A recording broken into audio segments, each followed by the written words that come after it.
Uh-huh. What's your favorite scary movie? I don't know. You have to have a favorite. What comes to mind? You are listening to Scream with Ryan C. Showers, the podcast for Scream fans just like you. Join Ryan every week as he takes a deep dive into the horror film series that defined the 90s and redefined the genre. Scream with Ryan C. Showers is your source for scene and quote analysis, character dissections, and the latest news about upcoming installments of the Scary Movie franchise. I hear you like horror movies, Kirby, but do you like them as much as him? Hello, everybody. Welcome to the Scream with Ryan C. Showers podcast, where the film critic meets the Scream fan twice a week, every Tuesday and Friday. I'm your host, Ryan C. Showers. Thank you for joining me for today's episode. Before I go any further, I need to thank the producers and administrators of Scream with Ryan C. Showers. First, I need to thank TJ Jones, who does all of the graphic design work from the podcast. Also, I need to thank Ashley Summers, Mark Vieira, Sarah Campbell, and Sam Levy for helping me keep the podcast and Patreon community afloat. Thank you to everybody who subscribes to the Patreon at any and every tier. I'm an independent entity, so any bit of support that comes into the Patreon goes back into the podcast. Joining the Patreon gets you ad-free and early access to every episode, as well as the opportunity to join the community of the show. We have group chats across social media. In particular, Instagram is really the hub of the podcast community. More importantly, joining the Patreon is the vessel in which you would use to come onto the podcast, either in a one-on-one situation with me or a small panel. In addition, there's a guaranteed invite every month to a big group Zoom recording about a Scream topic. An exciting feature of the podcast is the audio commentary episodes. Every Scream fan knows what it was like listening to Wes Craven do the audio commentaries for the original trilogy and Scream 4, with Marianne Maddalena and Kevin Williamson and Patrick Lussier. And what I'm trying to do for my Patreon subscribers is I am going to be performing an audio commentary of a Scream or a Scream-related movie, one per month, every month. And my goal is to try to approach these as I'm doing deep analytical analysis about the characters, about the themes, about just general reaction. So it's something that I'm really proud of and I hope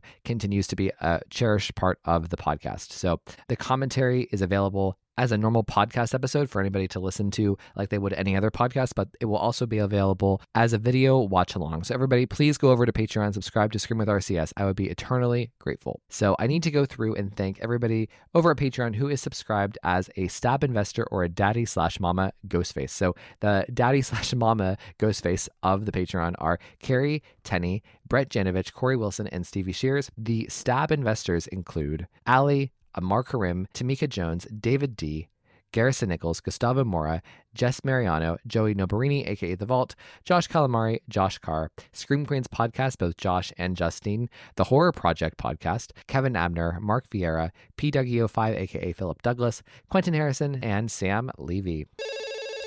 Hello, everybody, and welcome to Scream with Ryan C. Showers. I'm your host, Ryan C. Showers. Thank you for joining me for today's episode. My goodness, this has been a long time coming. So for everybody who hasn't kept up on social media, I was kind of MIA for 3 weeks. I was on vacation. It was a really fun time. So I got to go to amazing places. I went to Greece and other places in Europe. I went to Egypt. I went to Turkey. It was so much fun. It was a trip of a lifetime in some respects, and I had such a wonderful time. But that meant that I was not coming to you on the podcast behind the microphone when there was a lot of news being dropped about Scream, a lot of details about Scream 7, a lot of inside knowledge from Neve Campbell and Kevin Williamson, along with other stuff. There has not been a shortage of interesting things going on in Scream world while I was gone. So it's like, Ryan chooses to leave August 19th. What happens August 19th?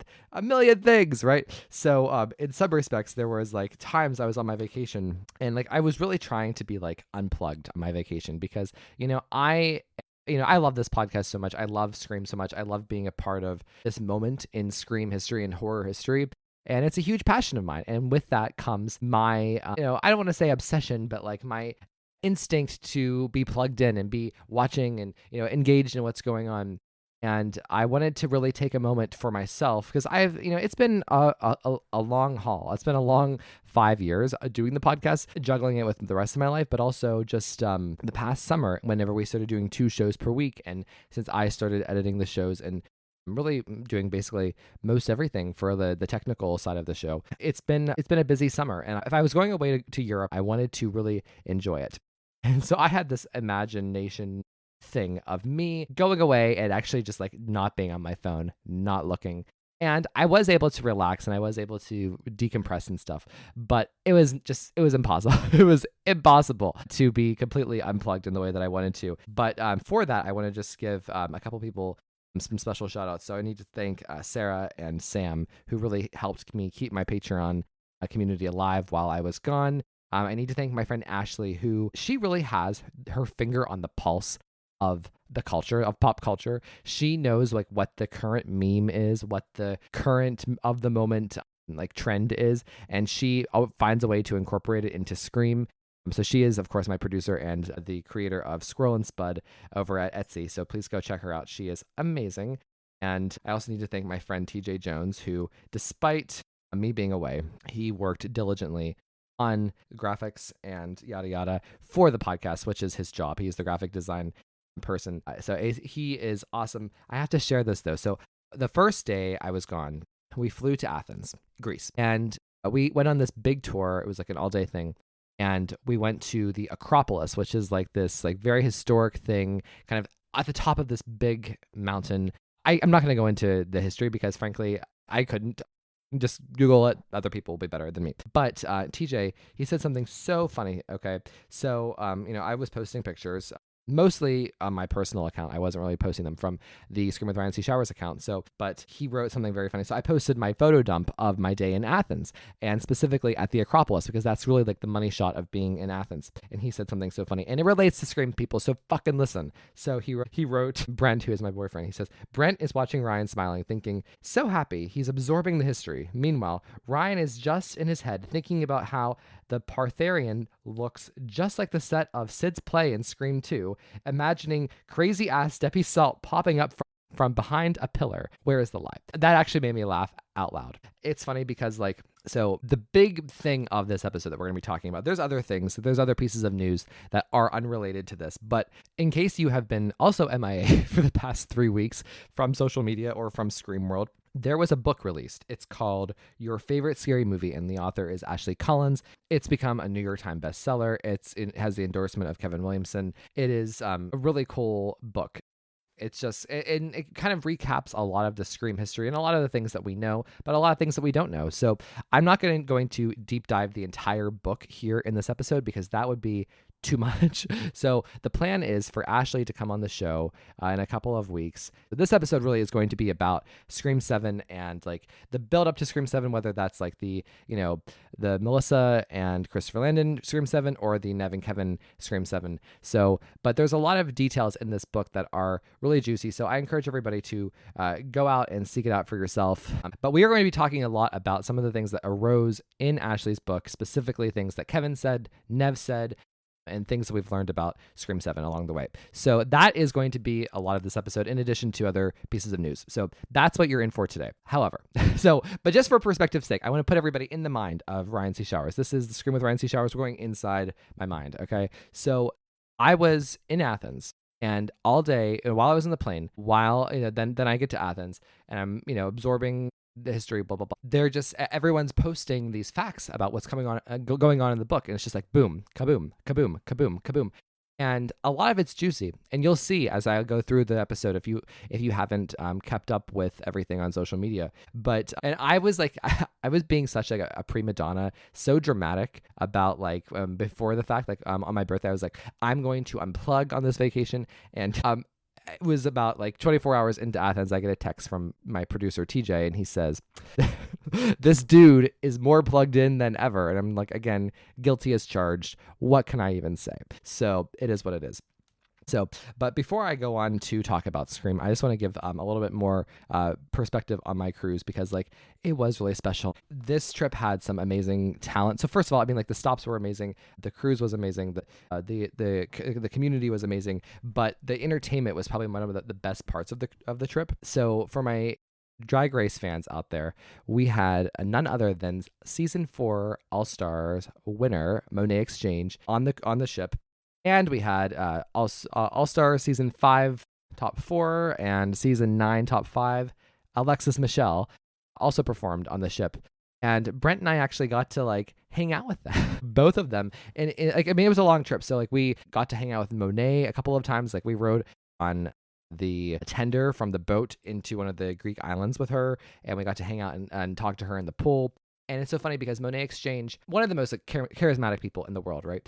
And funniest. But so we were talking, and she has a podcast with Bob the Drag Queen, of course. And Brent, of course, mentioned my podcast, and I was very shy about it. Like, I'm like, Brent, don't, you know. So, and Monet Exchange, I'll ask, what's your podcast about? And I said, it's about the Scream movies.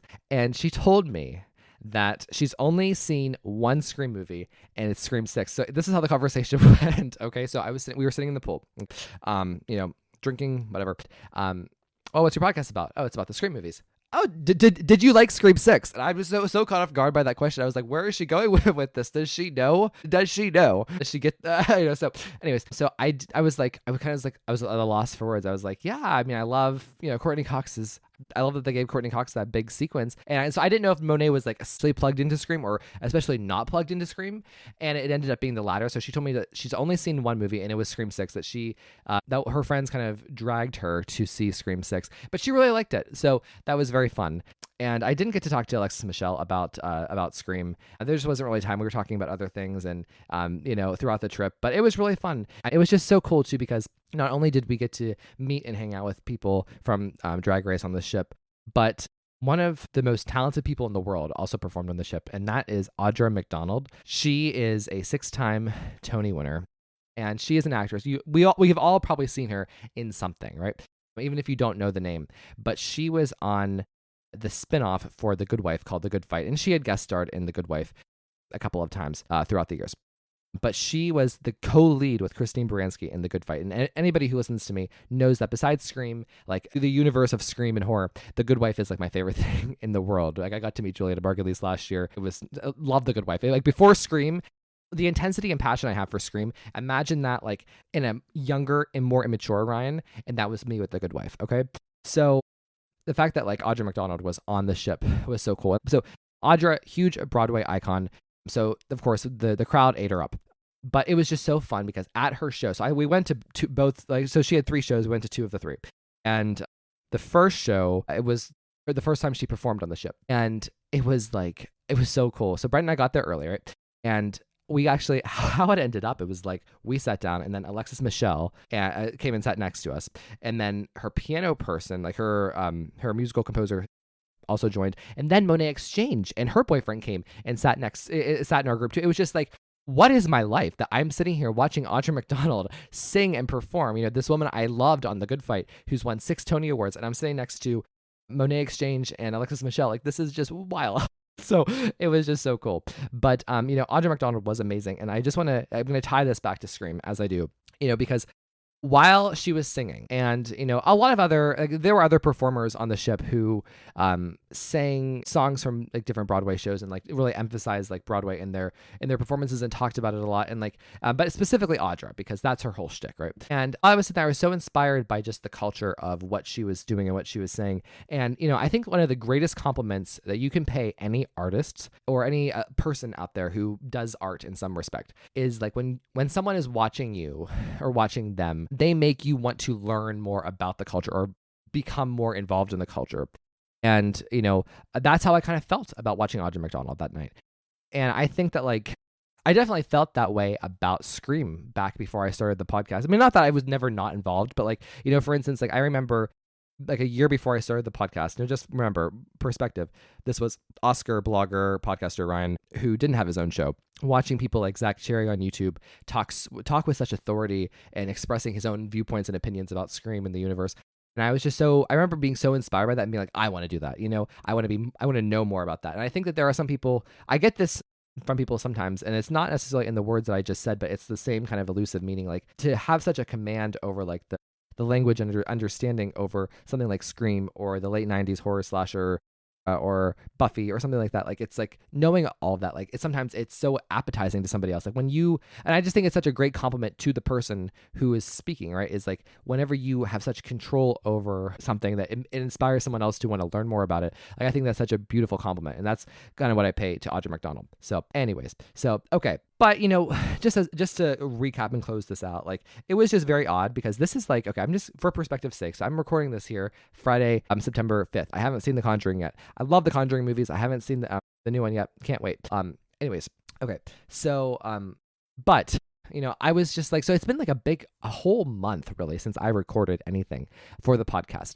And that is wild. Like it's been literally 5 years since I haven't been behind a microphone talking about Scream. It's been kind of odd to be without the podcast for a while. And it was just so interesting to really kind of confront a different version of myself on the trip, one that was like the 2018, 2019 Ryan that was watching The Good Fight and obsessed with RuPaul. That was like my RuPaul era, right?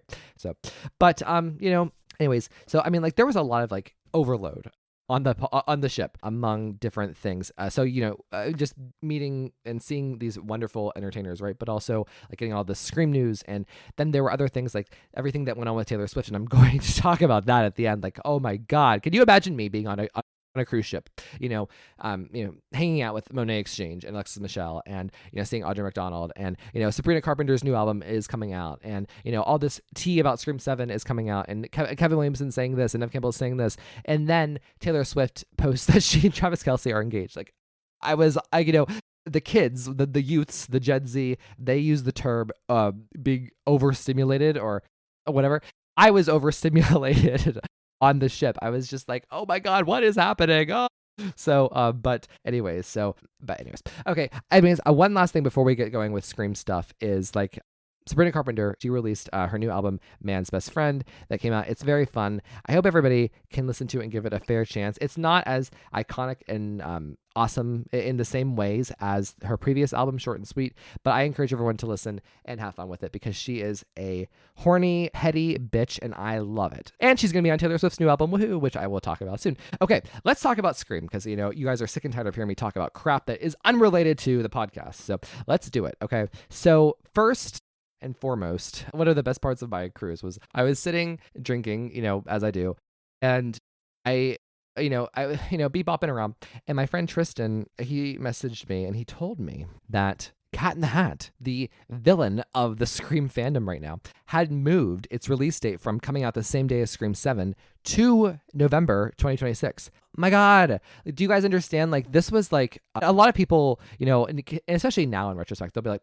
of course, I always knew Scream 7 would do so much better than Cat in the Hat. Okay, sure. Right, but that doesn't take into the context. Like, sure, Scream 7 could have done better than Cat in the Hat. That's not the point. The point is that Cat in the Hat could have been a problem for Scream 7. Like, Scream 7, you would want, whenever a movie like this is released, the studio, the fans, we want it to be number one at the box office. We want it to be the thing that everyone is talking about without any competition. And I know that the Cat in the Hat would be competing for a different audience than Scream 7, but it's just the overlap of competition, and it would be taking the attention and stretching it thin. So without Cat in the Hat, Scream 7 has it all, right? I mean, there's nothing standing in the way of Scream 7 in the same way that Scream 4 had the competition from Rio, and Rio kind of obliterated Scream 4.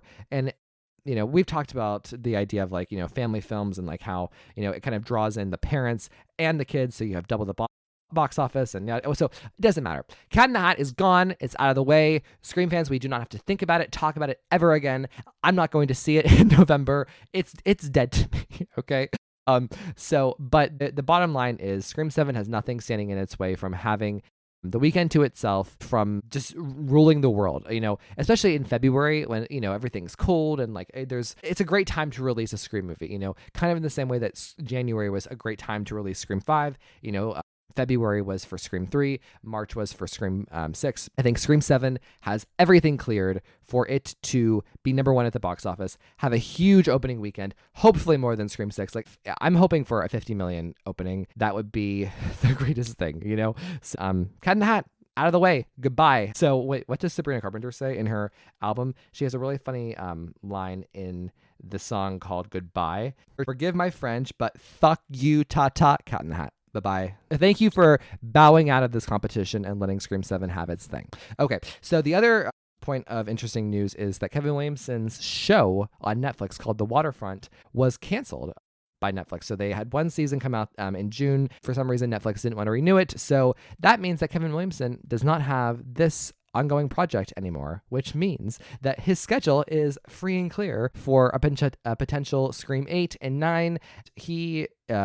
So having directed Scream 7, having rewritten Scream 7 from what we know, this gives me a lot of hope that Kevin has the space to not only direct, but write. I would love him to write again. I think that I would love for him to have the auteur statement of making 2 more movies with Neve Campbell and kind of juicing this character and this time for what it is, especially because here's the thing too. We are still even though we haven't had a Scream movie come out for a long time, we are still kind of in the before phase of a lot of, of a lot of things. There was at least in the time of just this podcast, right? There was a time before Scream 5, then there was a time after Scream 5, before Scream 6, and then there was a time after Scream 6, and we're still in that after Scream 6 phase, I think. Or maybe even so, there was a time after Scream 6, and then there was a time, a limbo period as Scream 7 went from the Melissa and Chris Landon movie to the Neve and Kevin movie. We're in this limbo, and I just think that once Scream 7 comes out, I think it's going to change so much. People aren't going to remember these dynamics that we have going on today. It's just, the world is going to look so much different. The community is going to look so much different. The discourse is going to be so much different, and that's a good thing. And I think that just prepare yourselves because it's going to be so great. I imagine most people are going to put Scream 7 as one of the best sequels in the franchise, and we are all going to be hungry and thirsty for Kevin Williamson to make 2 more movies. Trust me. Okay, so another thing that has been kind of trickling around in the universe is this rumor of a trailer. And this is interesting, right? Because my interpretation of when we would have gotten the trailer would have been October to November. So just for perspective's sake, we got the Scream 5 trailer about, I think it was the middle of October, maybe let's just say October 12th, whatever, something like that. It was a Tuesday back in 2021, and they released in January. Okay, makes sense. Plus, you're kind of capitalizing on the spirit, the season of the moment, right, in Halloween, which is good. And then for Scream 6, we had a teaser trailer come out right before Christmas. It was maybe December 17th, 18th, something like that. And then the full trailer came out in January for a first week of March release. That is not that much time, and just for perspective's sake, people, this is September. We have a long time to go until February. We have almost 6 months to go until Scream 7 releases. So, just going off of Spyglass's pattern of keeping it really tight, almost 3-ish months before release is when we get the trailer. It doesn't make sense. I know that the movie's finished. I know that we're all excited. I know that it's been too long. I know that we've all gone through a lot of trauma, to use the grandma of the slasher universe, Jamie Lee Curtis. Trauma. We've gone through so much trauma the past couple of years. But for real, I think we all need to chill. So the rumors are that we're going to get a trailer in September. This has been said by Daniel PRK, who is a somewhat mostly reliable industry insider. However, another industry insider, Viewer Anon, says that probably not. So, there have been conflicting reports, and I think that it's metastasized because people are just so excited and eager to get it. Had this never come to be, I would have said, again, October, maybe around Halloween, or the first week of November. I think that makes sense for what Spyglass would typically do. So this has been a huge point of conversation over the past couple of weeks, and people, said oh, it's going to be coming with the Conjuring movie. And I again, no, because we mostly get Scream trailers on Tuesdays, and the Conjuring was coming out on a Thursday night. No, so. And plus, we're here. We didn't get it with The Conjuring. So, I don't know. My advice to people is just to relax. The trailer will come when it comes. Could it still happen in September? Probably. There was this, they're going to be ramping up for the marketing. And the marketing for Scream 7 is going to be unlike anything we've ever seen. It's going to make Scream 5 and 6 look like child's play, I think, to overcome a lot of things that we've struggled with in terms of Scream over the past couple of years, but also just to capitalize on what this return means. The return of Neve Campbell, the return of Matthew Lillard, the return of Kevin Williamson, the return of Courteney Cox. And I think that they're going to have something massive, and the trailer is going to be explosive. So it could happen in September, could happen in October, could happen in November. Who knows? I'm not making a prediction. I'm just going to be holding on for dear life and just waiting it out.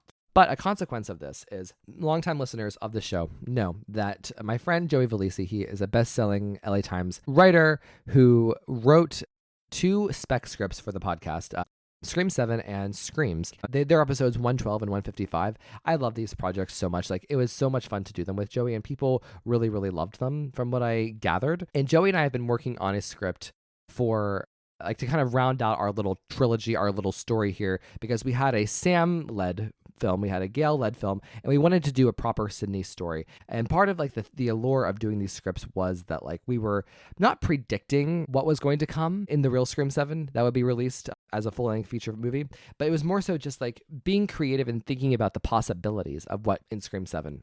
And kind of just also occupying this horrible hiatus that Scream has been on because of the fallout of the Landon Melissa project and the creation of the Neve and Kevin project. So the final Scream, it's going to be about Sidney Prescott and her marriage to Mark Kincaid. So that's the one cool thing here, is that in Joey's scripts, we were following the Radio Silence era, which Radio Silence, even came on this podcast and said, oh my God, she's married to Mark Kincaid, which she's not. She's married to Mark Evans. So in a way, Joey's script will satisfy and conclude, I think, some universe of the Mark Kincaid desires by some fans out there. I know most of us have moved on from Patrick Dempsey not returning, but still, and are open-minded to Joel McHale. So what Joey has done here by featuring Mark Kincaid, I think, and carrying through the marriage here and actually giving him a real opportunity to shine is, I think it will be satisfying for fans, right?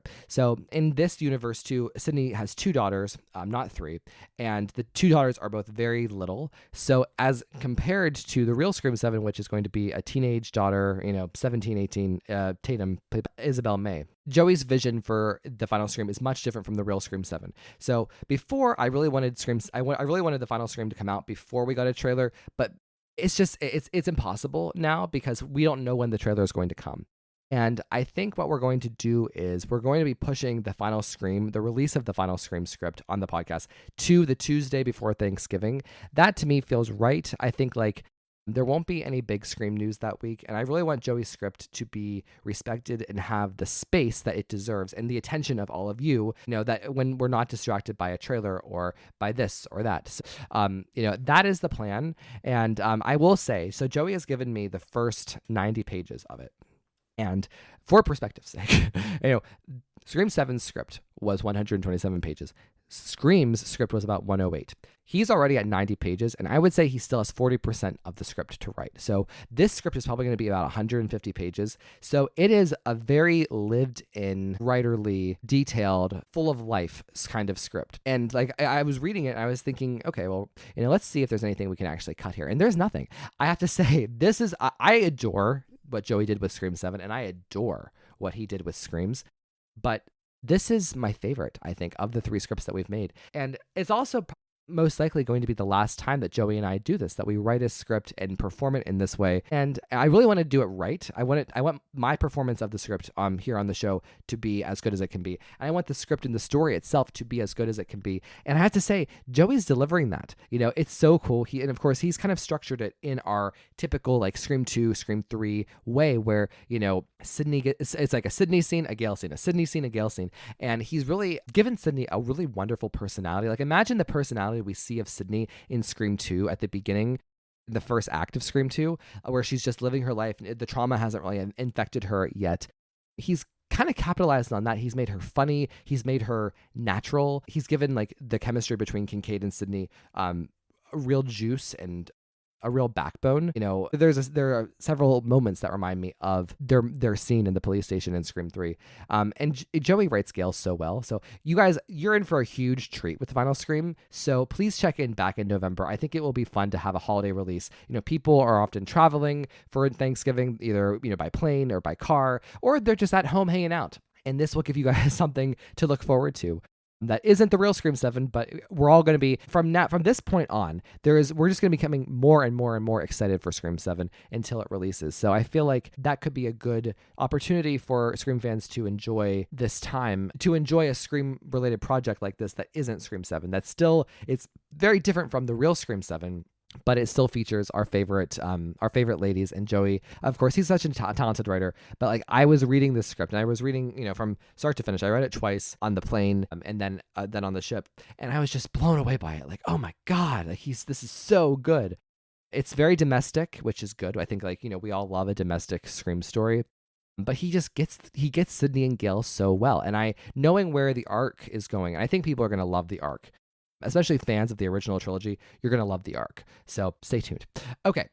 So the final Scream by Joey Valisi is coming the Tuesday before Thanksgiving. Please look forward to it. I can't wait to deliver this all to you. I really think that it is the best of the 3 scripts that we've put out so far. So, okay, next. Marco Beltrami. Okay. Marco Beltrami had a big Instagram post recently that featured him working on the score for Scream 7. There was like 7 or 8 slides of this post, and it revealed some of the names of some of the tracks on the score. Most prominently, it features Mrs. Evans' Lament, meaning like this is like the new version of Sydney's Lament from the original trilogy that is so iconic, that so many Scream fans love and adore. Sounds eerily similar, updated, but eerily similar. It's just like, wow, we are home. We are in a place where we haven't been in so long as Scream fans, that wasn't an option for us in the past 5 years. So it's just such a return to form. So that was very exciting. And there's also Trouble in Pine Grove, which of course alludes to Trouble in Woodsboro. But Marco Beltrami's, the point of his post was him saying, hey, the score is completed. And that is so cool too. It's so fun to know that the movie is basically done. I mean, I'm sure they're going to do a lot of touch-up stuff and, over the next couple of months. But we have Scream 7. Scream 7 is in the can, everybody. And with like the return of the score, and so a lot of people really miss Marco Beltrami's stamp on Scream. A lot of, in my opinion, the identity of the original trilogy and the original Sydney movies was not only, the trio, and not only Wes, and not only the signature storyline about Maureen Prescott, but it was also the score. Like those things really capture the spirit of what the original trilogy was. So it's very exciting to have that back. Also, while I was gone, there have been many people who have posted about the fact that there were test screenings of Scream 7, allegedly, and that they went really well, just like the test screenings for Scream 5 and 6. And the rumor mill has it that this is Neve's best performance of the franchise after Scream 3, which just gives me all the vibes, I mean, I'm the OG Sydney and Scream 3 truther. And to have like a movie, an opportunity for Neve Campbell, who is a seasoned actress at this point in her career, that's exciting. So I hope that rumor is true. So one last thing before we head into the books, okay?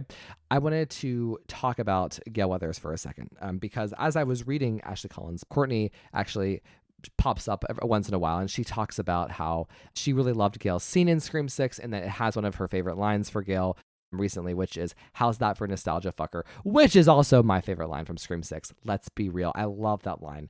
It's so gratifying. Especially also the way that she expresses it. How's that for nostalgia, fucker? So great. So great. But Courteney Cox, who is very cagey, she does not do interviews. She does not like to talk, on like late night shows, to the press, whatever. She was Ashley Cullins got to talk to her a couple of times here, and it's mentioned in the book. But, reading her talk about Gale's scene, it made me like just so nostalgic for her. And it also kind of took me back because, again, like, how I was talking about earlier, like we've been living in this time, this limbo time where we've been like leaving the time where Scream 7 went from Melissa and Landon to Neve and Kevin. We've been living in that time for so long. I think we forget what it was like when we were in the post Scream 6 time, when we were in the post Scream 5 time, when we were in the pre Scream 5 time. And part of the post Scream 5 and 6 time was that Courteney Cox was in a show called Shining Vale. It was a horror comedy show. And I missed that. Like that, it's such a relic of the Scream 5 and 6 era, right? Before, Melissa was let go, because like Melissa was let go right around the time that Shining Vale was wrapping up. So, I mean, really, Shining Vale kind of lives with the Scream 5 and 6 era. So while Courtney was also getting to play Gale Weathers in 2 new Scream movies, she was also getting to be the lead of a horror TV show, which is so cool. And I guess I just had this moment, because so much of the past couple of years have been focused on Neve's return and Kevin's return. I was just like, oh my God, I miss Gale Weathers. And I feel like, I love Gale Weathers' scene in Scream 6. Like her phone call and chase scene, it's the best scene in the movie. It's such an awesome standout moment for her. But, one thing that I think that like the goal of Scream 7 should be is that we need to restore the narrative significance and the narrative integrity of Gale Weathers, who is just ever evolving. Like I had this moment where I feel like I haven't seen the real Gale Weathers in a real way, in a thorough, like explored way since Scream 5. And a lot of people would say, well, actually Ryan's in Scream 4, which, that's your opinion, whatever. I love her in Scream 5. But I miss her. I feel like we had a cameo from her in Scream 6. Like she's, in Scream 6 so little because she's only in Act 2.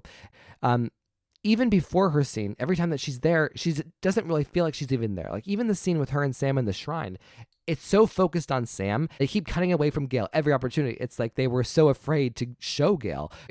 But and Gale's scene again is great, but it happens so fast, and it doesn't, like Gale's scene in Scream 6 isn't really like, it doesn't fit tonally with the rest of the movie. Gale's scene in Scream 6 is very much a Wes Craven style Scream scene, whereas everything else in that movie is very much like radio silence, new age, whatever. So it just feels like I haven't seen Gale Weathers in such a long time, and I miss her. I miss Gale Weathers. And yeah, I guess Shining Vale reminded me of that too. Like I just miss Courteney Cox. I miss this performer. And, again, she is going to be a big part of Scream 7, and I hope that like Scream 7 really does her justice in a way that a lot of people like me feel like Scream 6, despite that amazing scene, didn't give her. So anyways, okay, so here we go, guys. We're here. We're going to talk about Ashley Cullins' book and some of the things that were said in there as it relates to Scream 7 that are newsworthy, that are particularly newsworthy. So an interesting fact about my trip was I read 3 different books. They were The Soul of Wes Craven by Joseph Mattery, Horror in Haddonfield by Andrew Gravis, and Your Favorite Scary Movie by Ashley Cullins. So of course, The Soul of Wes Craven was a memoir about Wes Craven and his career, and specifically his work on his different horror projects. So Joseph is going to be coming on the show as well. I actually contacted him a year ago when the book came out. I was like, I want you to come on my show, but I just didn't have time to read the book yet. So I got that done. Andrew, if you're on Twitter, I'm sure you've seen him. He wrote this book about Halloween, which was also fun to me because I love Halloween, and it's ramping up for Halloween right now. In fact, I came home from my trip and so the weather in Europe was incredible this time of year. Like I've never had such amazing sun in my life. And I've been to Bora Bora, I've been to Tahiti, I've been to Australia, I've been to New Zealand. Like, the sun, of course, like Cancun, the Bahamas, whatever. But I've never felt like the sun was so nicer than I've ever experienced than it was in Europe. It was just so warm and hot. So going from that, coming home to Pennsylvania, it's chilly. The leaves are changing. There are leaves on the ground. It's kind of damp. Like you have a crisp smell in the air. Fall is here.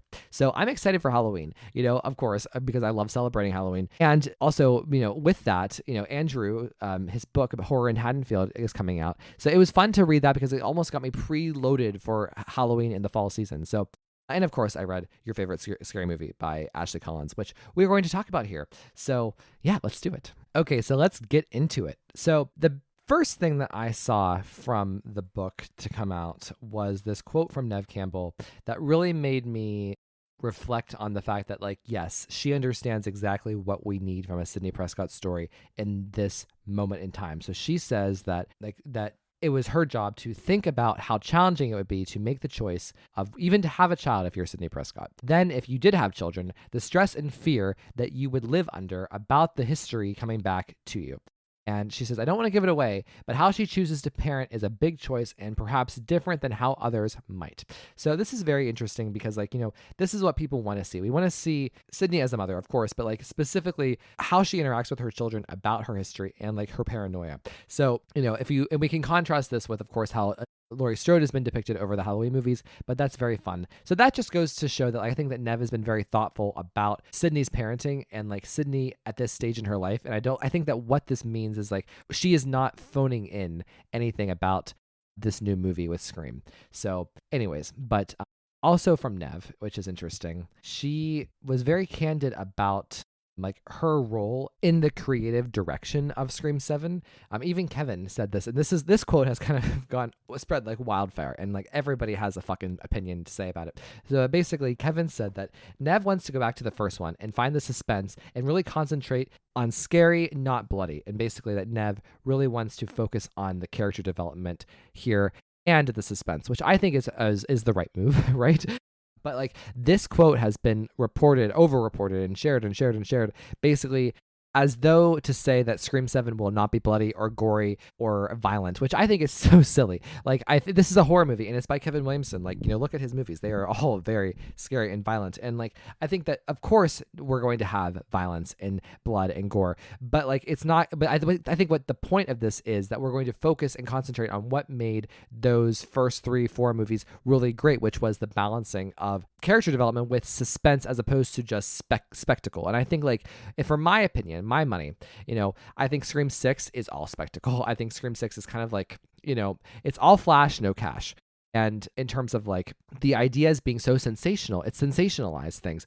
But whenever you look through the sensation, there's nothing there. And I think that's what Neve is saying, that she really wants to focus on like the meat and the structure of these movies, which are, character and suspense. I think what she's saying is we're going to make this classy again. We're going to treat Scream as though it's something that's really elite and not just a blood gore fest. And I don't think that like Scream 5 and 6 were that, but I do think that they were sensational. So I get what I get the heart of what's being said here. Also, two things can be true at the same time. Like Neve can say, we are focusing on character development and we're focusing on suspense, and it can still be bloody. She's not saying like it's an either or. So reading comprehension, folks, please. So I have been really mean to you, listener. I have waited to bring up the real sensational thing at the heart of this episode, which is Neve and Kevin kind of talking about Scream 6, because they both spoke about Scream 6 in very different ways. And it's been the type of thing that has just led to people kind of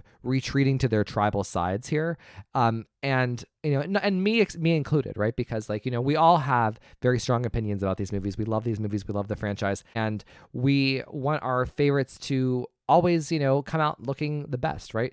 But, I really want to talk about what each of them said about Scream 6 and why it doesn't really matter all that much. So, okay, the big, splashy, sensational news from this book regarding Kevin Williamson was that Kevin said that Scream 6 was his favorite sequel, and he was very generous to Scream 6 in his comments. So Kevin Williamson, favorite sequel of the franchise, best movie in the franchise to him after the original is Scream 6.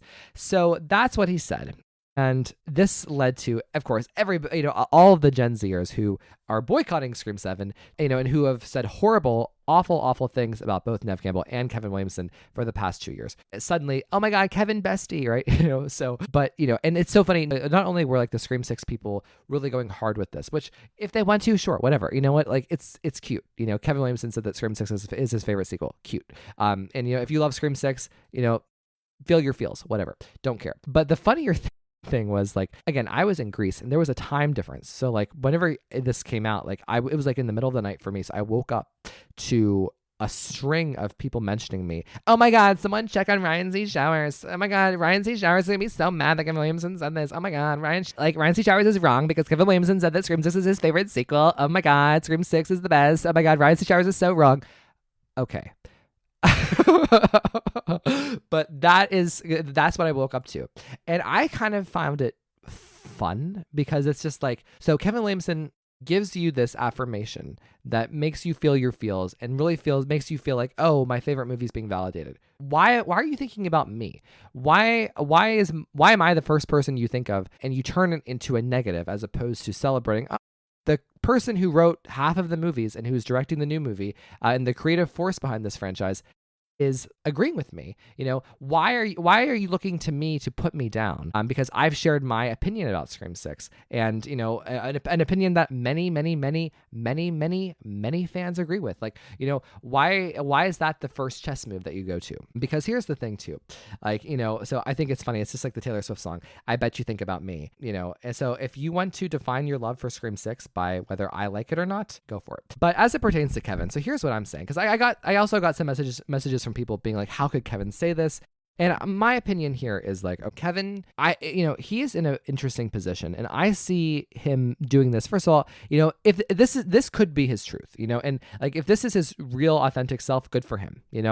I think it's great. He has a different relationship to these Scream movies than we do. He has had a hand in making them, and he has his own journey with these movies over the past 30 years, it's very, very different from us as fans who have lived with the characters from a distance, as opposed to creating them. And so one, but two, also, I also just think it's very polite of him. And I think that like the reason that this statement has caught so many younger people off guard is because like Kevin, I think, comes from a time in Hollywood where there was more decorum and there was like a sense of professionalism in Hollywood where, I think what he's doing is he's just being polite. So, imagine like, he said the opposite. Imagine he came on and said, "Oh, I just hate what Radio Silence did with Scream 5 and 6. I'm in charge now, bitches. Move over." Like, that would be horrific. That would be mean. That would be mean-spirited. Is that more in line with how TikTok and like Gen Z probably think and talk? Probably. But that's not, professional. And I think that what Kevin Williamson did was he was very polite to Radio Silence and saying like, "Hey, thank you for making these two movies and bringing the franchise back to life. I'm so excited to carry on what you guys built on." Like, I think that's what he's saying. Like, he's in a very interesting position where I think what he said was very humble. He wrote Scream 1, 2, and 4. And, now he gets to direct Scream 7. I think it's nice of him to pay respect to the people he's taking over from. That is what professional, hardworking American people do, is we are nice and professional to people, and whether he has this opinion, that's great. You know what? Let's go back. I'm going to make her a meme. Okay. So if you listened to the show before I went away on vacation, there was an episode about Alison Brie. And Alison Brie, if you lived under a rock for the past month, she commented on the fact that she didn't like Scream 5 and 6, and she felt like that the core four needed to die, or that there were that some of the core four needed to die, that these two movies were too safe, that they would stab people and nobody would actually die, and that these movies were just kind of lame because of that. That is her opinion, and like she's allowed to have that opinion. And guess what? Also, Kevin Williamson is allowed to have this opinion that he likes Scream 6. So I'm just going to start saying #Alison Brie. Kevin Williamson's favorite sequel is Scream 6, #Alison Brie. And I think like that's kind of like, also, I just want to say, I love celebrities, I love pop culture, and I love artists so much. I really do get into the drama. I love the journey with them, but I think we have to evolve to a place where what an artist says about their own work, it doesn't make or break us, So for instance, like I made this post and I just want to read it out loud. Like, I love the Scream films so much, and I love them, not only Scream, but like cinema and television and music, for the art of it all. I'm interested in the ideas and perspectives and interpretations, how the art is done and how it's understood. And that to me is what's important. And I want to empower everybody out there listening to make your own opinions. And it shouldn't, like, because like this is the problem whenever people speak out. And I'm going to just like throw one of my favorite people in the world under the bus, Sarah Michelle Gellar. So Sarah, she has discussed at length that she doesn't really like Buffy season 6 and 7. And like even she's gone as far to say that she can't imagine anybody thinking that those are two of the better seasons of the show. And for me, I find that a little distasteful. I think like, artists, their job is to make the art. But once they are done making the art and once they release the art into the world, like their opinion about it should kind of be more muted. Like, I don't know. I just think that like, I think that the world should decide how to value art as opposed to artists trying to guide how people see their art. And that's kind of how I view this. And like, I don't, to say like, oh, because Kevin Williamson said that Scream 6 is the best movie in the franchise or the best sequel in the franchise, to say that like, Kevin Williamson said it, so it's true. Everyone else who doesn't agree with me is wrong. Kevin Williamson said this. So, you're just dumb because you don't agree with Kevin Williamson. Like, I think that's kind of like that's what results from whenever people talk about things like that. And this is something that like I really respect Neve Campbell for, because every time people try to do this to her all the time, they always try to force her to give a ranking or to play the game of pettiness. And her answer always typically is, I enjoyed making all of the films, which fair. Thank you. So, but I know it just like, this kind of speaks to like the whole generation and like the whole problem with everything that's happened with Melissa Barrera over the past couple of years, where it's like, there are these people who expect like parasocial relationships and have these expectations of celebrities. It's weird. The most we should expect from artists is professionalism and humility. I think some younger people, some younger artists even struggle with that. But like for me, from what Kevin Williamson said, we got that, from him. We got both professionalism and humility. He didn't come in and say, oh yeah, this is my franchise. I wrote this. I created these characters. Now I get to take over. He just said, hey, I love Scream 6. For me, I'm proud of Kevin for that. I think that that's a good thing to do. And like, even if Scream 6 isn't my favorite, I'm kind of, it's nice that he said that, and if people want to think about me when Kevin Williamson says that his favorite sequel is Scream 6, then I'll take it. So, okay, moving on, because what Kevin said is so funny because it's like two sides of the same coin. So you have Neve Campbell and Kevin Williamson, who are the driving force of Scream 7. They're the reason that we're having a new movie conceptually, but also creatively. And Neve Campbell basically said the opposite of Kevin Williamson. She talked about the fact that, like, and this has also caused controversy. She has said that she has not seen Scream 6. So this is counter to what she said at a convention in 2023. It was like the fall of 2023. Someone asked her what she thought of Scream 6. This was before Melissa was let go, and we were expecting it to be the Christopher Landon movie. And we were expecting that Neve would hopefully come back, right? So Neve said back then that she saw it and she liked it. Whatever. That clearly ended up to not be true, because in the book, which was written a year after Neve said this, based on my understanding from the context of the book. So this is what Neve shared about Scream 6 in the book. So she said, "I love these movies, and the idea of them carrying on without me made me sad, but it wasn't worth feeling disrespected. I didn't watch the movie. I didn't pay any attention to how it was doing. I love those actors, and I have no ill will towards anybody who made the movie. I'm happy for anyone who gets to be a part of these movies. But for me, it wasn't the right decision to go and be in that film. And now, in the end, it's come back around, and I'm grateful." So this is, so shocking. Not shocking, because, like, I didn't think that Neve Campbell would actually watch Scream 6 and would actually be like, "Oh my God, this is so great," because that's ridiculous. Like, and it's also people, you have to remember the thing about Kevin Williamson, the thing about Neve Campbell is, like, they are not us. Like, we are fans of them and their work. So I think what Neve said is actually accurate, on point. It's unfortunate that people are calling her a liar. I think that, like, how I understand it is, like, I think Neve, again, was being professional and being humble and polite. Again, what if imagine being at a convention and Neve speaking in front of hundreds of fans who love Scream, who have hearts in their eyes about Scream, and her saying, "Yeah, I don't really want to watch Scream 6 because it's just, it hurts my feelings." Imagine her saying, "Yeah, I'm not going to watch it because of that." I think what she did was, especially because if she was going to be in the Scream 7 starring Melissa Barrera and directed by Chris Landon back then, I think that what she was doing was she was just trying to be nice and keep no controversy, to keep controversy out of the discussion, out of the air. So I respect her for that. And we all should, it's part of being a professional. You don't have to take everything to heart. I believe her in what she says in the book, that she hasn't watched it. And I think that's funny. So, because I find Scream 6 to be so disappointing, not only because she's not in it, but because of the quality of the movie that it is. And going on from this, Neve also kind of leaned into some tea about Scream 5. So this was a bit more shocking to me that she admitted this and allowed it to be in the book, but it's honestly something that a lot of fans fucking agree with. So I'm glad that she did. I'm glad that Neve Campbell is actually saying, her honest truth about, like, this era and, like, what she wants Scream 7 to be and not to be. Basically, Neve wanted. So she had one big concern. Okay, this is what the book says. The book says, Neve Campbell had one big concern. When Sam turns the knife on Richie and goes berserk in Scream 5, it stopped feeling like Scream to her. She told Kevin Williamson that she started to feel disconnected because she was living in another Scream, namely Craven's. So it's so interesting to me that Neve specifically cited Sam's darkness. So again, like, Neve Campbell is allowed to say this. She's allowed to have an opinion. This hashtag Allison Brie, hashtag Kevin Williamson, hashtag Neve Campbell is allowed to have her opinion too, right? I like Sam in Scream 5, but I can also see how Neve would feel like that didn't feel like Scream to her. That was an alien concept to her as the main character of 4 movies under Wes Craven. It was different. And in Scream 5, I think it's a little bit more passable. It's also funny to watch that scene back now and see Neve acting as Sydney and, like, her facial reaction to Sam stabbing Richie and, like, the kind of, like, the grimace that she's making. It's like, oh wow, maybe that wasn't acting. But going forward, for me, Scream 6 goes off the rails with Sam and that fucking robe. And I know I've beaten this horse to death, but to me, the arc with Sam and the darkness just doesn't feel like Scream. And, like, having our main character do something so morally reprehensible, morally questionable, and we're still expected to cheer her on.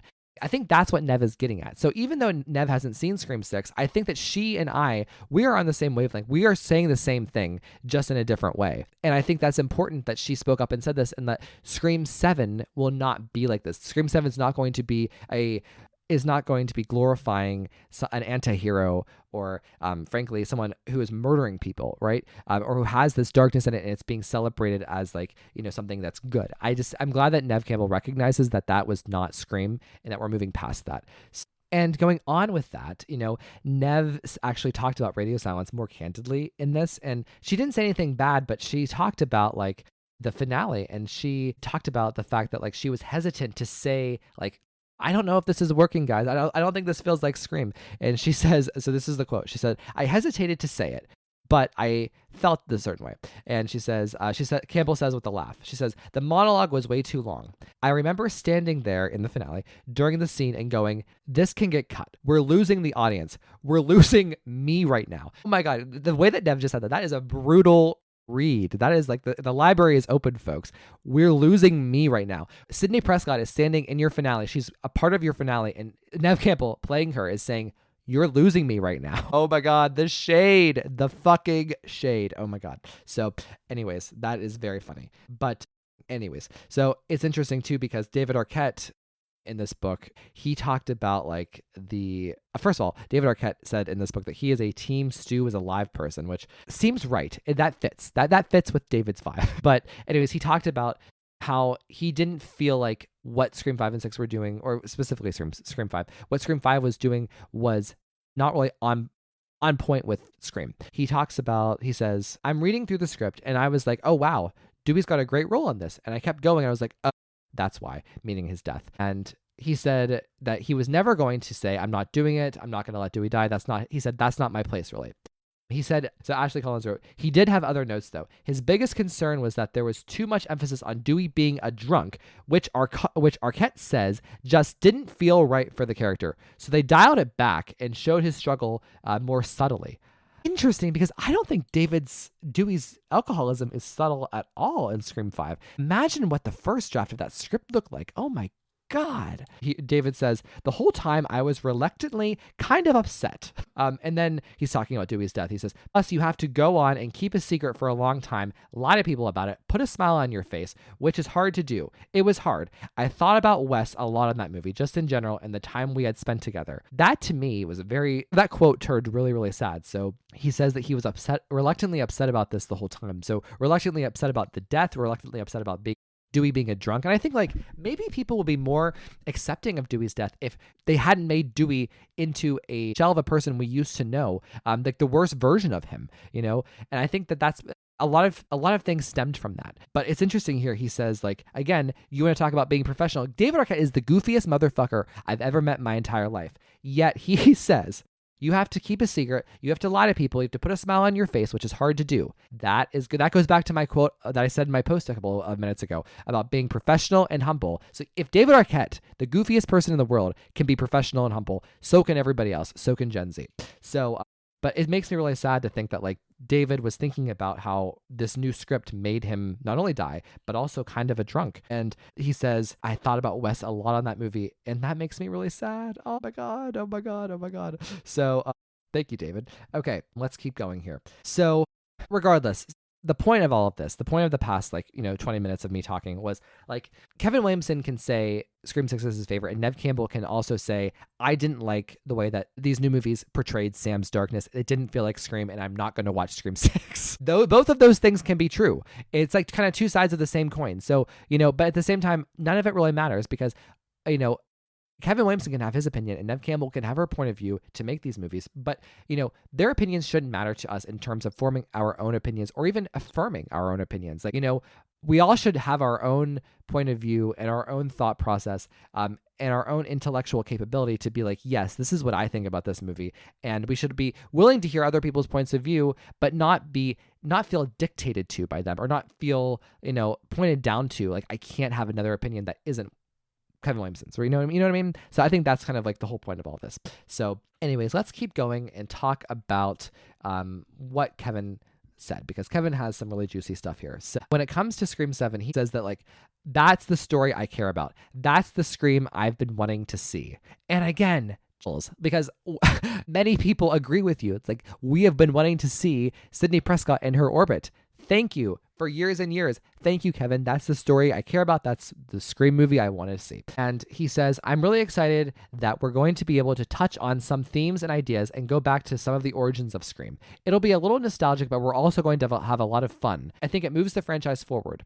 I think it does cap off Scream 5 and 6 thematically, but it does with Sydney and Gale, of course, and a few other surprises. So that makes me really happy too, that like the narrative flow and the storyline and the ideas that were being cooked in Scream 5 and 6, they are kind of being, they are done. And we are kind of starting something new, or perhaps carrying over something from the original trilogy. My opinion is I think that like Scream 7 should start its own themes and its own storylines to analyze and its own thematic richness to go forward that's different from the original films. But I think that's what he's saying. So, and there has been some speculation about this quote that Kevin said that he will only do Scream 7. Again, this book was written and these interviews were taken long before, Scream 7 was finished. And, Kevin really went through the experience of directing it, right? So he says, at the end of the day, you can't pretend there's going to be another movie. This could be the only one. So everything has to be in this film. If it works, then there'll be another one. This will probably be the only one I'll do. So I've got to do everything I want to do. And that to me is very, very, again, you want to talk about professional and humble, okay? Right? We don't want to be the people like the Marvel people who just assume like, oh yeah, we have 17 more movies in the canon and we can just spread out our goodwill and our creativity over the next whatever. I think Kevin saying this, I don't think he's shutting off the potential of directing more. I think what he's saying is mentally, I can't go there, mentally, because like what happens if you have the expectation of a Scream 8 and 9 and 10, but Scream 7 is a bust. You never know how these things are going to go. So I think, again, it's actually very mature of Kevin and, keeping his mental health clear and keeping, frankly, my mental health clear that like, we have Scream 7. It's, he put everything he has into it. And if it's not successful enough to make a Scream 8, whatever. But I don't think that he's closing the door on doing Scream 8 and 9. I think that Kevin Williamson really enjoyed probably making Scream 7. And I think that he's going to feel a huge rush, once people see his movie and talk about it and analyze it. And he's going to want to make more, I think. So I think that there's nothing to really worry about there. So moving on now, Neve Campbell talked about Isabel May. And that like Neve Campbell had a say in who Sydney's daughter was going to be. And she said that she saw Isabel May's screen test and she knew right away that they found Sydney's daughter. This is what Neve says about Isabel. She's really open and has very natural instincts. She's bright and talented. She certainly has what we need for the character. First of all, again, I love that Neve Campbell has actually had a real say and a real hand in the story, in the final product, and that she got to have a hand in casting the daughter. I think that obviously, but maybe not, you never know. Hollywood is a very dirty business. I wouldn't put it past people to just, cast random people without the approval of longtime actors like Neve. So I'm glad that Neve got to actually give the thumbs up to Isabel May. And Isabel May is fucking fantastic. And I'm happy that Neve was able to help shape the movie that we're going to get. Going forward, Neve also talked about what it was like to patch things up with Spyglass to come to a resolution and be in Scream 7. So here is what she said about the negotiation. She said, I had big conversations with the studio when they approached me about it. We had some apologies and we had some honesty, and that was really great. So I feel really good about coming back. When they approached me, they said, we're going to come with a number that is starting in a much more appropriate place. Then we negotiated and we got to where we needed to be, which is what really should have happened on 6. But it's okay. We live and we learn. Gary called my lawyer and we did it all within 2 phone calls and texting and just made the deal. So my perspective on that is that it's very, very cool that the negotiation process for 7 and Neve happened so seamless. Like that is how it should go. There should not be drama. There should not be theatrics about this. Like this is how professional people act. So I love that this was Neve's experience and that there really was like a full circle moment from how bad it was with 6 to how good it was with 7. So William Sherrick, he is one of the producers of 5 and 6 and works with Radio Silence there. He has continued on into Scream 7. He talked a lot in this book, but he shared that they were actually at his house, at his dining room table with Neve, her manager, Guy and Jamie, And that's very interesting, right? Where they talked about Scream 7 and the plot. So I like that a lot. So just some behind the scenes detail about Courteney Cox. When Courteney Cox learned that Kevin Williamson would be directing Scream 7 and that Courteney said, it's about fucking time, which on brand, we love Courteney Cox. So now moving over to a little bit sadder of a topic, which is the movie of Scream 7 when it was the Christopher Landon, Melissa Barrera project, and just talking about the fallout and the transition back over to Neve and Kevin. So Christopher Landon was interviewed for the book, of course, and he talked about the fact that he left after Melissa was fired because of everything that was going on. But the way that he phrased it in the book was that this is what he said. He said, I made my decision to walk away about a week after they fired her. There was no movie anymore. The whole script was about her. I didn't sign on to make a Scream movie. I signed on to make that movie. When that movie no longer existed, I moved on. And this has caused some Scream fans to view this through mixed signals. Like they've gotten mixed signals from it. And I don't. I think that this is very consistent with what he said before. So basically, as he promoted his movie Drop this past year, he talked about the horrific death threats that he received on behalf of him and his children from the Melissa Barrera people online. And that was really emphasized. And he talked about the fact that Jenna Ortega was never going to be a part of Scream 7. That is in the book too, not only from Chris Landon, but from others. So again, like Jenna was just off the table for Scream 7. Counter to the way that other people talk about her and in the way that she exited, which I disagree when you look at the facts. But regardless, so, I don't think what Christopher Landon here says contradicts the other facts of how disastrous it was. I think part of his decision that a week after they fired her could have been, all these horrible things that happened to him and his family through these online bullies and horrible, awful people that I've also had experience with. But what he says is also kind of true. If he thought he was making a movie about Sam Carpenter and Sam Carpenter was gone, why would he want to be handcuffed to that? And again, I think that everything works out for a reason. I don't think Christopher Landon was meant to make a Scream movie with Neve Campbell being the main character. That makes so much more sense for Kevin Williamson to do. Again, it doesn't have to be an either or. He didn't say I left Scream 7 because of this, not this. He said, this is my reasoning for how I was thinking at the time. It doesn't mean that was the only reason. It doesn't mean that the scary stuff involving his family, that wasn't a part of, that wasn't a factor in the equation. I think this is actually, I bet this is actually exactly how he felt at the time, that Melissa was gone and he didn't know that the movie was just in shambles and he was ready to move on. So I think that's fine.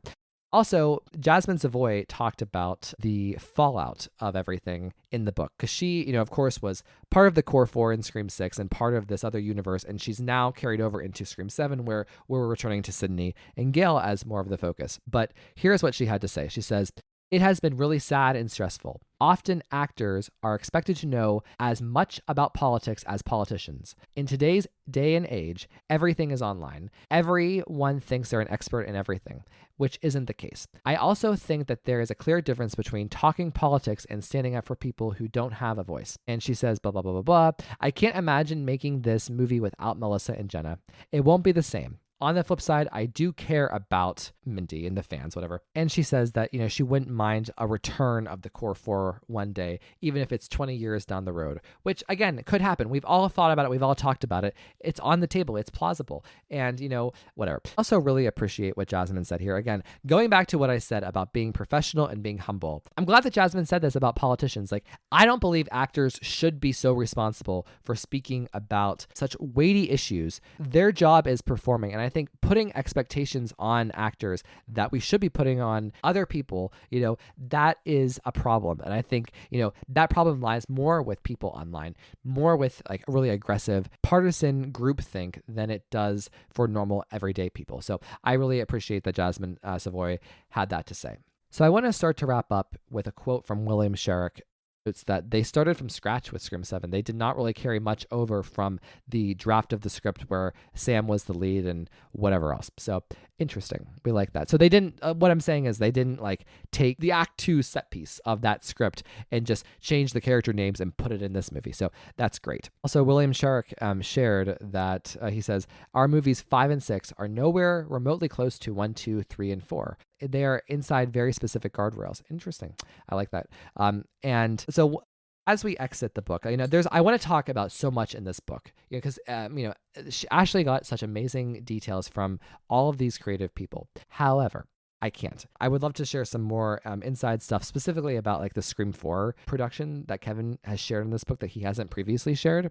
But this book addressed the biggest criticism about Scream 6 for people, which is the fact that nobody died.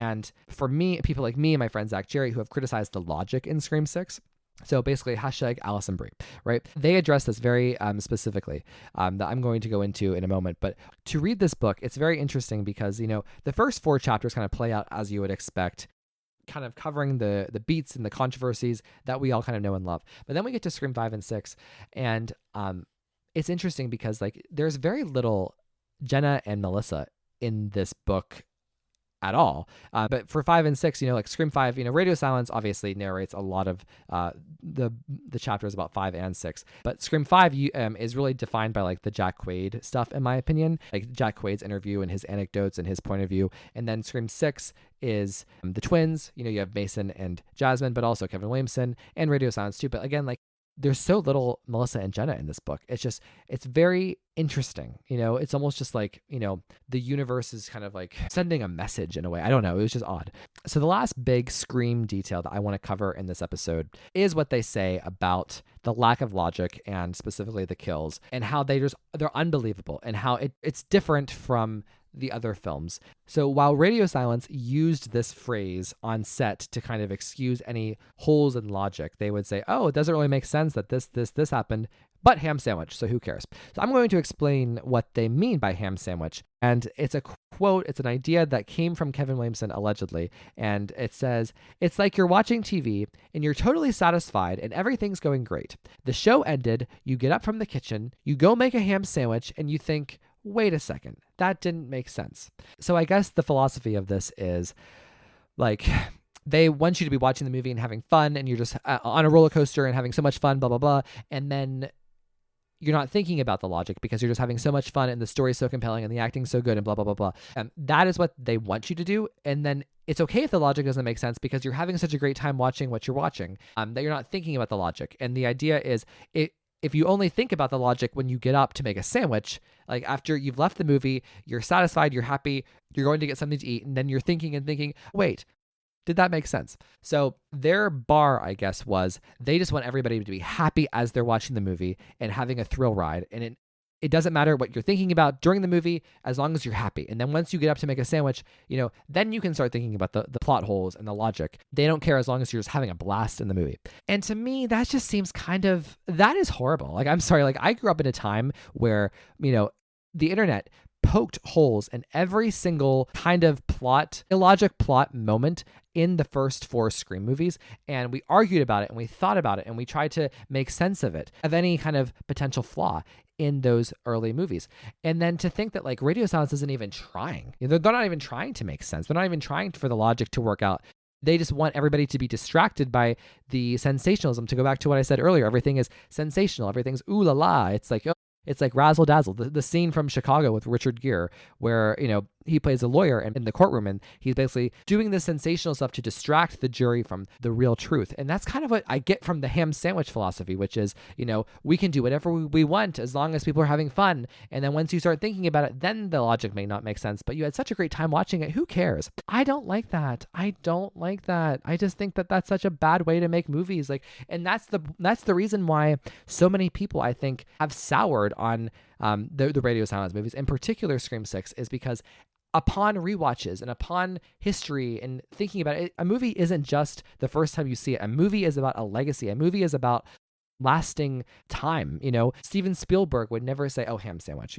He makes movies that can be seen 50 years from now. Think about E.T. Do you think when he was making E.T. or Jurassic Park or Indiana Jones that he thought ham sandwich, versus I do believe Wes Craven was probably more like Steven Spielberg when he was thinking about and mapping out the Casey Becker opening scene. He knew which door Stu was at, which door Billy was at, where each of them moved, which one Casey was seeing here, which one she was seeing there, versus, oh, ham sandwich. I don't like that, So it does seem like Kevin Williamson is more of a logic hog than what we've had recently. So he says that I'm a logic police person. I want everything to make sense logically. So compare that to, ham sandwich, Quinn, Quinn the killer is standing with a ghost face over her and they're acting out this play for the audience, but that doesn't really make sense because she's the killer. Ham sandwich, it is what it is. Well, that includes what I wanted to discuss in this episode about news we learned about Scream 7 in the last 2 weeks or so. So again, I want to just give Ashley Cullins a huge shout out for the investigative journalism here and getting all of this scoop. Her book, again, is Your Favorite Scary Movie. Now, before we officially close down the episode, I have to do my little Taylor Swift segment. We do one every week. I try to do one every single episode. And this week, I wanted to just give a preview because we're going to have a longer discussion about this in the coming weeks. So episode 250 of Scream with Ryan C. Showers is right around the corner. I have something really special planned to do as it relates to Scream and horror for that show. But also, we're going to talk about Taylor Swift's epic month that she's had.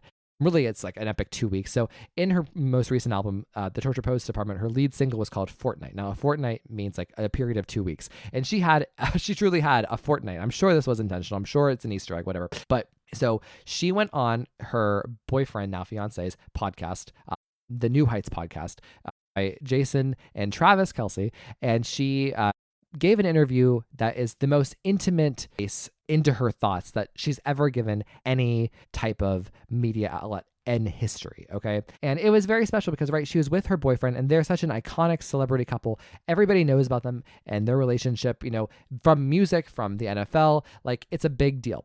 So it was also interesting to see her with her boyfriend. That's something that we've never seen before. But, the interesting thing about this is not only was it her being on their show and kind of flaunting them as a couple and getting interviewed about buying her masters back and whatever else that's going on with her career and the Eras Tour and whatever, she announced that she has a new album coming called The Life of a Showgirl.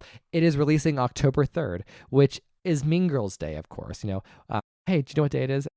Aaron Samuels and Katie Heron says it's October 3rd. So there's that. But October 3rd is also Neve Campbell's birthday. Oh my God. So yay. And now it's going to be a Taylor Swift day. It's going to be the Life of a Showgirl day. And in typical Taylor Swift fashion, she shared an Easter egg, which is, her favorite number is 13. It's her lucky number, whatever. And of course, 10-3, October 3rd, 10 plus 3 equals 13. We love it. I love this shit so much. Okay, but Taylor announced The Life of the Showgirl, and then over the next couple of days, we have just been waterboarded, barraged with this photo shoot, with the rollout, with the new era, the vibe, the aesthetic. It truly is spectacular. The images we've gotten, you have to look them up on Instagram and Facebook. I can't do them justice by describing them, but they are these elaborate costumes. This is a very sexy album. She's never done a sexy time before. She's always kind of been a very reserved, kind of an artist compared to other people who really emphasize the sex appeal. This is the first time she's really showing off her body in sexual ways. And it ties into being the showgirl of it all too. But she talks about on the podcast the album that's going to be released. And it's going to be something very different from what we've seen of her in the past couple of years since she's really reached this height of fame. Her songs have been more poetic, more reflective. She hasn't had the big radio hits. I mean, she's had number one hits, of course, but she hasn't had the big radio hits that everybody knows every word of since Shake It Off, right? And Bad Blood, that era of music. And I think she's chasing that. I think she's going after that. I think, and she talks about this in the episode of the podcast where, she wants to have that same tight, detailed, beautiful lyricism that she's had in her recent albums, but she wants the songs to be infectious and really concise. And because one of the criticism that she had for the Torture Post Department was that she was too wordy, that it was not edited enough. And she talks about she's teaming up with Max Martin and Shellback, who helped her produce some of her big radio hits. And she wants all 12 of these songs to be, infectious to the point of going crazy. And that they are fun and upbeat to dance to. And I think that's very cool for her and cool for the fans to get this kind of an album. It could be the best album she's ever put out. It could be one of the best pop albums ever in history if it really does meet those high expectations. And Taylor Swift herself just gave us really high expectations for her to meet in terms of being, a pop album that everybody can really dance to and have fun with. but also have really deep lyrics that have the meaning that of the lyrics that she's had in Folklore and Evermore.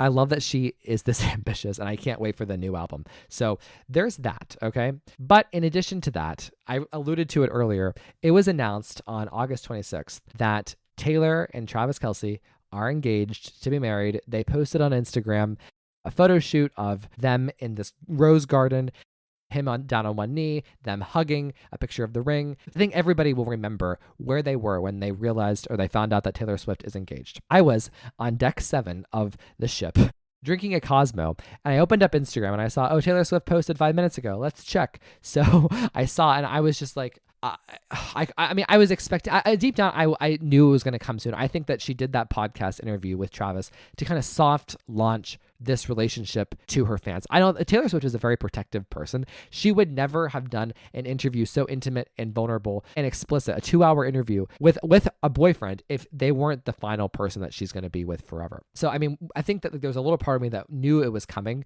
but not like this. I wasn't expecting so soon to everything else, so soon to the Life of the Showgirl announcement, so soon to the podcast. So it's so wild. But, you know, what's interesting is for one of the Taylor Swift songs we just did recently, it was called The Prophecy, where she talks about, she feels like there's a curse on her. You know, she's had success and fulfillment in so many other areas of her life, but she cannot get this right. She feels like there's a curse on her that she will never find the love of her life or the person she wants to spend her life with, or a life partner. And The Prophecy is track 26 on the Torture Poets department. So I don't believe that there is any coincidence that she chose to release this information about her engagement on August 26th. It's like she solved the prophecy. She broke the prophecy. We love it. But, you know, this was a really big announcement for fans. And I'm going to talk more about everything that I gave like the real like Wikipedia overview of this situation just now. But we're going to talk about it in depth with my friend Ashley on episode 250, but I wanted to just give a preview of it because, you know, this is a huge moment, not for her fans, and like not even just her fans, but everyone knows who Taylor Swift is. Everyone knows the kind of songs that Taylor Swift was writing back in 2006, 2008, and the songs that she's writing now. For a lot of us, especially those of us who are really invested in her songs and the lyrics and the ideas and the themes that are in her songs and her personality, within the songs, we feel like we know her so well, and we know what she wants and how she feels about other relationships that she's gone through and these ideas that have touched us so deeply. It feels like we know her as a personal friend because that's the level of detail that she puts into her lyrics and how personal her lyrics are. So we know what this moment means for her, and especially because she has survived so many awful men in her life. It genuinely feels like one of our friends got engaged. It feels like one of our friends finally had a payoff. And it's just interesting too, because like, I feel like Taylor Swift is such a millennial, and she's made me really proud to be a millennial, especially in the rise of Gen Z Scream 6 culture. It's like, yikes. But she has almost, in a way, I think she's almost like setting a blueprint of a new normal, because like a previous normal for our grandparents or even our parents was that you get married when you're between the ages of 18 and 22, and then you start a family almost immediately, blah, blah, blah. And Taylor Swift didn't do that. I mean, millennials, we are very different from our parents and the generation before us. And I think what Taylor Swift is doing here by really not settling and going through all of these different relationships and learning about herself and achieving success in her career and finding somebody who is worthy of her and not just settling with stupid Joe Alwyn because they've been together for 6 years.